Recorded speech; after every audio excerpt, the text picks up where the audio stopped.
Welcome to Scented Pages. Hello. Welcome and welcome back to my channel. I had started this video. I didn't get too far into it, but I started it and then I got interrupted. So I've got to really work on and figure out how to use my video editing to when stuff like that happens, instead of me having to completely stop and restart over, you want to say hi to Tita Brito? I want to know how to like pause it or like do the little jump so that I can just have it as one video. I don't know how to do stuff like that. Say hi to my Tita Brito, please. Say hi, Tita Brito.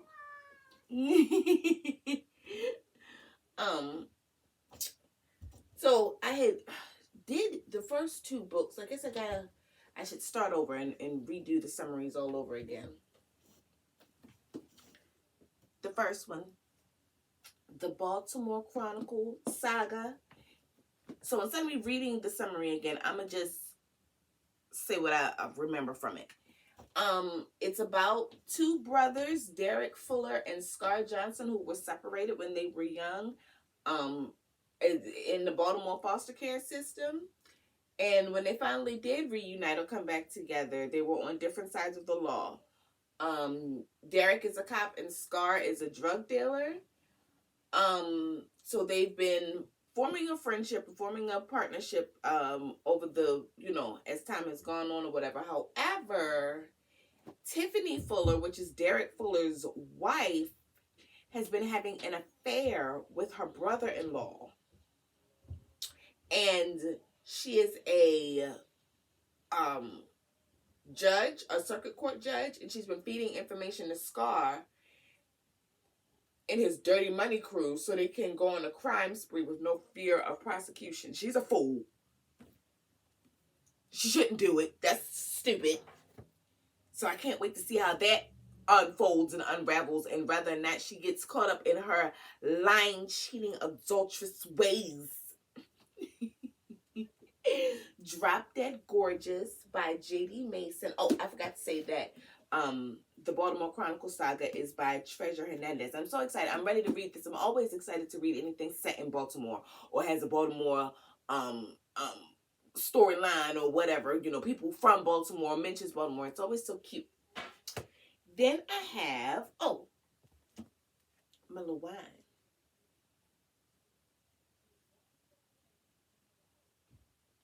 Don't you knock over my light, Cheeto. Get down. Get down. Mm-hmm. Then I have Drop Dead Gorgeous by J.D. Mason. And this is about a lady who was, I think, attacked or something in her home. And she is hell-bent on exposing the guy, Jordan Gatewood. That's who did it to her. Exposing him and getting justice. I can't wait to see what happens. Let me see. It says she won't stop until Jordan Gatewood is behind bars. I'm interested. Then I got Cat Sitter on a Hot Tin Roof. I only got this because it had a cat on the front of it. And I love kitty cats, as you can see. So this one says, Curiosity Killed the Cat Sitter. Introduced a winning sleuth in Florida pet sitter Dixie Hemingway, and the next book in the series, Duplicity. Okay, let me see. It says, when Dixie meets Laura Halston, a newcomer to Siesta Key, she recognizes a kindred spirit and believes she's found a new friend. Disarmingly beautiful, Laura confesses that she's in hiding from an abusive husband. Later, when Laura receives threatening phone calls, Dixie is certain the husband is the culprit. But the more Dixie learns about Laura, the less certain she is about anything. And then matters turn deadly. As she tries to understand Laura's past, Dixie is forced to acknowledge things about herself that she has never faced before. Fast-paced and gripping, Cat Sitter on a Hot Tin Roof is everything Blaze Clements many fans have come to expect. This is cute. I just want to see. I'm just here for the kitty cat. Cat Sitter on a Hot Tin Roof by Blaze Clement. Now we can get into the thrillers. I've got 3 thrillers in my first Ruth Ware book. I've never read her. Yes, so I got The Woman in Cabin 10. And this is about a lady who apparently she hears someone get killed on a boat trip. So she's a journalist and she was on a cruise. It says, in this tightly wound and enthralling story reminiscent of Agatha Christie's works, Lo Blacklock, a journalist who writes for a travel magazine, has just been given the assignment of a lifetime, a week on a luxury cruise with only a handful of cabins. The sky is clear, the water calm, and the veneered select guests jovial as the exclusive cruise ship, the Aurora, begins her voyage in the picturesque North Sea. At first, Lo's stay is nothing but pleasant. The cabins are plush, the dinner parties are sparkling, and the guests are elegant. But as the week wears on, frigid winds whip the deck, gray skies fall, and Lo hears what she can only describe as a dark and terrifying nightmare, a woman being thrown overboard. The problem? All passengers and crew members remain accounted for, and so the ship sails on as if nothing has happened. Despite Lo's desperate attempts to convey that something or someone has gone terribly, terribly wrong, it says the ship sails on despite Lo's desperate attempts to convey that something or someone has gone terribly, terribly wrong. Okay. With surprising twists, spine-tingling turns, and a setting that proves as uncomfortably claustrophobic, as it is eerily beautiful, Ruth Ware offers up another taut and intense read in The Woman in Cabin 10. I am so excited to read this. The other YouTuber, I know that this is a kind of like a not new, but it's just scratching the surface of thrillers, and I am just at the tip of the iceberg with The Woman in Cabin 10 and Ruth Ware. I can't wait to get further into some more thrillers, but this seems so good, and I've heard a lot about Ruth Ware, and that she's one of the best thriller authors. So when I saw this at the library, I made sure to grab it up because definitely interested in wondering, figuring out what she heard and what was going on this ship. I want to know what happened. Who was it that got thrown over? What did you hear? Is it all in her head?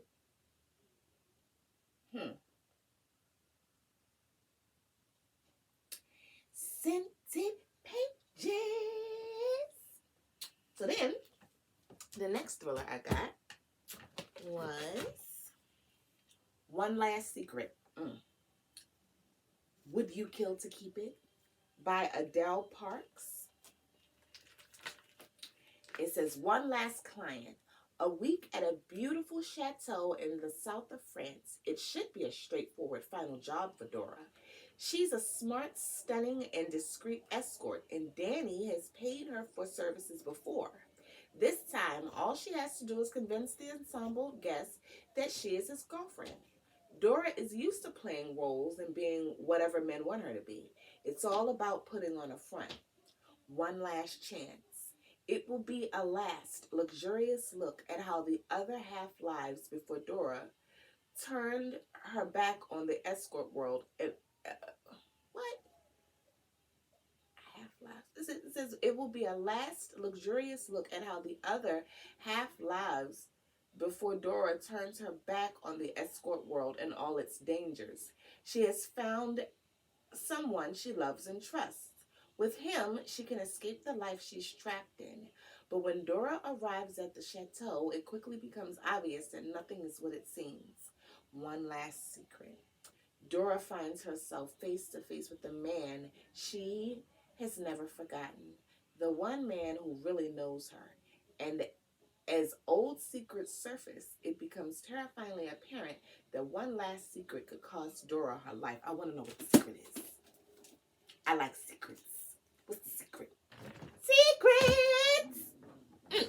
And then I got a Karen Slaughter book. I don't think I've ever read Karen Slaughter. Again, like Ruth Ware, I've heard a lot about her, but I haven't read her yet. So I got Pieces of Her by Karen Slaughter. Super excited to read this. I like that she kind of wrote a personal note in here, and it says, "Dear reader, have you ever looked at the person you know best in the world and wondered what really lies below the surface?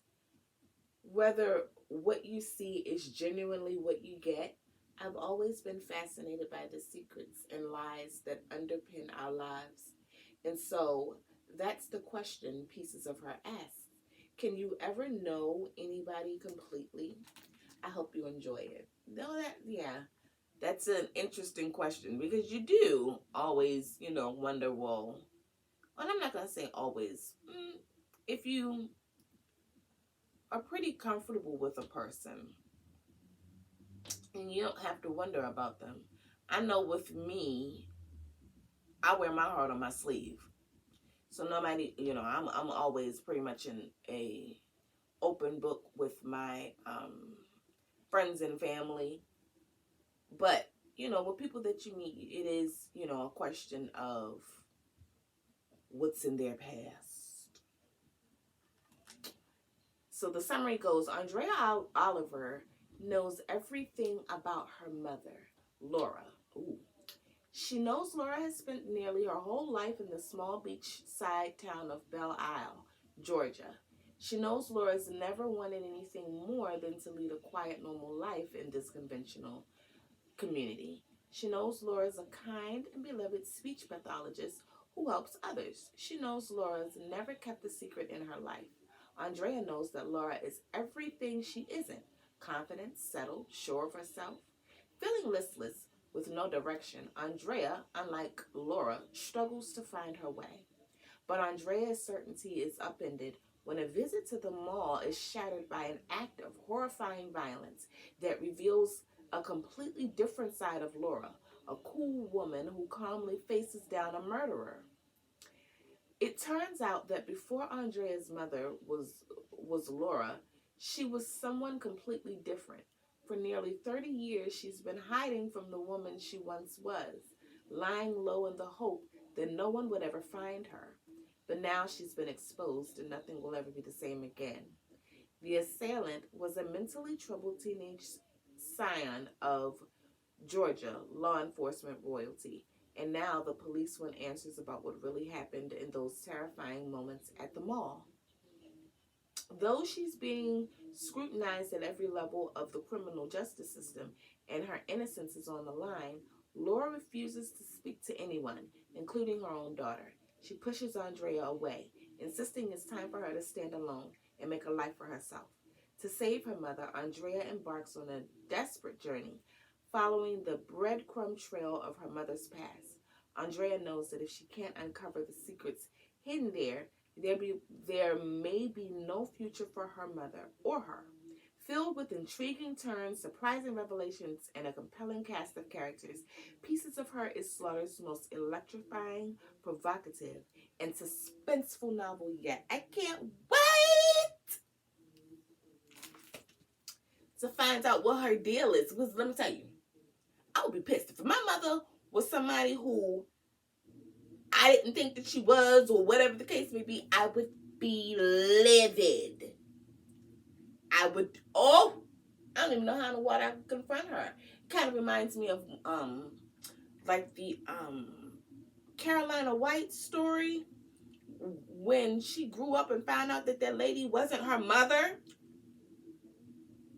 Oh my goodness, that is devastating. That is terrible and devastating to do to somebody. But honey, it's also a book to be wrote. So I'm going to wrap this up. That's the end of all of my books. I cannot wait to start them. I am still reading, hold on. I'm still reading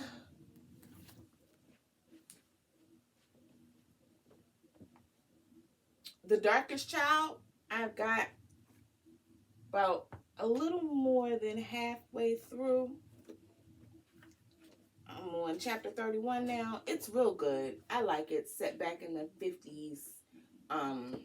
It's different. Set back in the 50s about this lady who has 10 children, and it's told from the perspective of her darkest child. And her name is Tangi. And I love it. It's good. Definitely takes you back in time. It's a setting book. Definitely has a good plot and setting. So I'm going to wrap this up and get started on my weekend. Thank you for joining me at these scented pages, baby. Have a good one.